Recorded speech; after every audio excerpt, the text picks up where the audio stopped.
चुनाव की जबरदस्त तैयारी चल रही है, लेकिन जम्मू कश्मीर के लिए ये चुनाव सबसे खास हैं।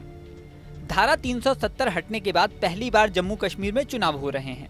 लद्दाख को अलग करके केंद्र शासित राज्य घोषित किया जा चुका है। ऐसे में जम्मू कश्मीर में 5 लोकसभा सीटें बची हैं। इन सीटों पर कौन किसे टक्कर देगा, ये देखने में पूरे देश में दिलचस्पी है। कयासों के दौर के बीच महबूबा मुफ्ती ने भी अपने पत्ते खोल दिए हैं। पीपुल्स डेमोक्रेटिक पार्टी यानी पीडीपी ने रविवार को कश्मीर घाटी में 3 सीटों के लिए अपने उम्मीदवारों की घोषणा कर दी। पार्टी अध्यक्ष महबूबा मुफ्ती ने खुद अनंतनाग से लोकसभा चुनाव लड़ने का ऐलान कर दिया है। इसी के साथ पार्टी की युवा शाखा के अध्यक्ष वहीद पारा श्रीनगर से और पूर्व राज्यसभा सदस्य मुनीर फयाद बारामूला से चुनाव लड़ेंगे। रविवार को पीडीपी संसदीय बोर्ड के प्रमुख सरताज मदनी ने ये जानकारी दी। मुफ्ती और मदनी ने संवाददाता सम्मेलन में पार्टी उम्मीदवारों की घोषणा की। उन्होंने कहा कि पीडीपी जम्मू क्षेत्र की 2 सीटों यानी उधमपुर और जम्मू में कांग्रेस का समर्थन करेगी। यहाँ ये भी खास बात है कि पहले पीडीपी और नेशनल कॉन्फ्रेंस कांग्रेस के साथ INDIA गठबंधन का हिस्सा बने थे, लेकिन पीडीपी और नेशनल कॉन्फ्रेंस के बीच सीट बंटवारे को लेकर बात नहीं बन पाई। अनंतनाग राजौरी सीट पर INDIA गठबंधन के दलों में खींचतान चल रही थी। महबूबा यहां से चुनाव लड़ना चाहती थी, लेकिन नेशनल कॉन्फ्रेंस सीट छोड़ने को तैयार नहीं थी।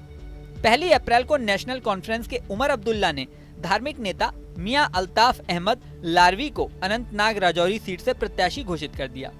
उसके बाद से गठबंधन की उम्मीद टूट गई। बुधवार को महबूबा सामने आई और तीनों सीटों पर चुनाव लड़ने का ऐलान कर दिया। अब रविवार को पीडीपी ने कैंडिडेट्स के नाम का भी ऐलान कर दिया है। यहाँ आपको ये भी बता दें कि जम्मू कश्मीर के पूर्व मुख्यमंत्री गुलाम नबी आजाद भी अनंतनाग राजौरी संसदीय क्षेत्र से चुनाव लड़ रहे हैं। गुलाम नबी आजाद कभी कांग्रेस के प्रमुख नेताओं में शुमार थे, लेकिन आजाद ने साल 2022 में कांग्रेस छोड़ दी। उन्होंने कांग्रेस के साथ अपने 5 दशक के लंबे जुड़ाव को समाप्त करते हुए डेमोक्रेटिक प्रोग्रेसिव आजाद पार्टी यानी DPAP का गठन किया।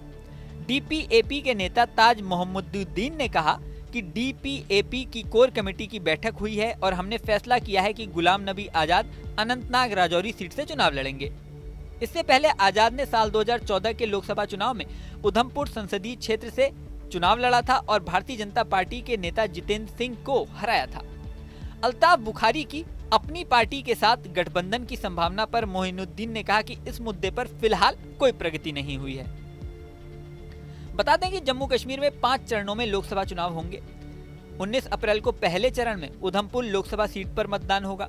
26 अप्रैल को दूसरे चरण में जम्मू की सीट पर वोटिंग होगी।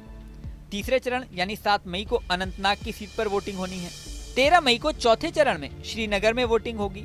5वें चरण में 20 मई को बारामूला सीट पर वोटिंग होगी। नतीजे 4 जून को आएंगे। जम्मू कश्मीर में कुल 5 लोकसभा सीटें हैं। इस वीडियो में फिलहाल इतना ही। बने रहें न्यूज नेशन के डिजिटल प्लेटफॉर्म पर।